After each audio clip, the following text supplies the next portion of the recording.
Hey Portlanders, and welcome back to Bridgetown Abridged. For this episode, I'd like to talk to you about the measure on our May 17th special district election ballot for the Portland School District. It's generating a lot of hype, so I've decided to split it out into its own video. The measure in question is Measure 26193, Bonds to Improve Health, Safety, Learning by Modernizing, Repairing Schools. For a bit of background information on this measure, let's take a brief trip into some Portland history. In 2012, Portlanders approved Measure 26144, which approved a $482 million bond to improve Portland schools, which at the time was the largest bond in state history. Measure 26193 seeks to build upon this effort as part of a 30-year plan to pay for the continued renovations of Portland public schools and would reset the record for the largest such bond in state history. The purposes of this measure are as many as they are varied, so let's get right into it. The main intent of the measure is to issue $790 million in bonds payable from taxes on property and property ownership.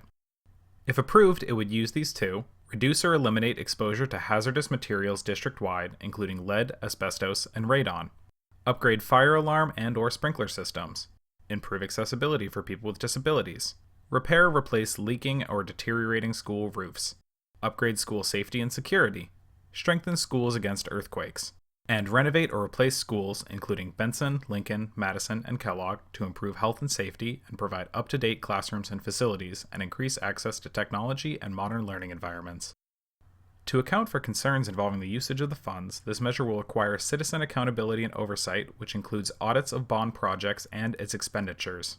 To fully understand this bill, we need to talk a bit about taxes. The average rate for this bond issue is about 68 cents per $1,000 of assessed property over 30 years. The rate starts at an estimated $1.40 per $1,000 for the first 4 years, declining thereafter. Rates may differ based on interest rates and changes in assessed value. To put it in simple terms, when the tax takes effect, we will pay $1.40 for every $1,000 our property is worth, which will slowly go down over 30 years until the tax ends. By the time the tax is over, we will have paid on average 68 cents per $1,000 of property value.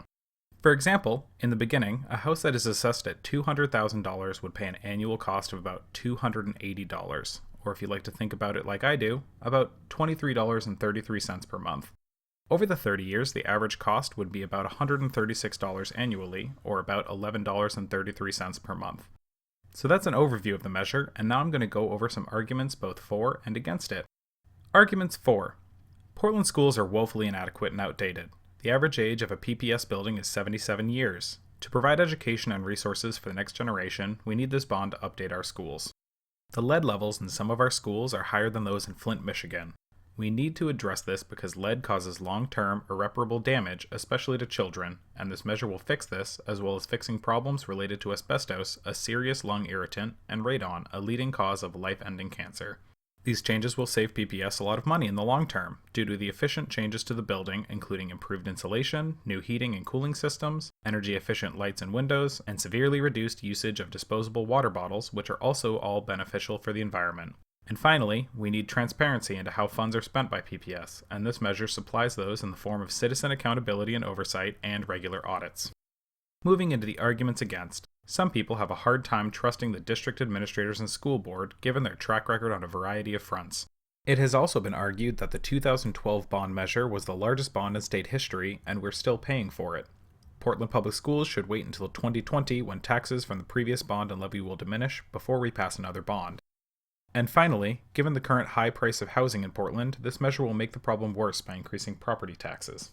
Moving on, I'd like to talk about the individuals and groups in favor of the bill. To be honest, there were so many of them that I'm gonna have to list the categories and show the individuals and organizations' names on the screen. Several local news organizations, many educators and educational administrators, many current and former PPS board members and candidates, many educational organizations, a number of environmental organizations and advocates, a number of elected leaders at all levels of government, and finally, a number of local and otherwise businesses and organizations. In terms of opposition to this measure, I couldn't find any organized opposition, though I did find a number of individuals speaking against it on various online forums. And with that, that concludes my overview of Measure 26193 for the Portland School District. I'd like to thank you for checking it out, and if you enjoyed it, I'd hope that you'd like the video and share it with others. If you'd like to see more videos like this about local politics, feel free to subscribe to my YouTube channel or follow me on Facebook or Twitter. Have a great day, and happy voting.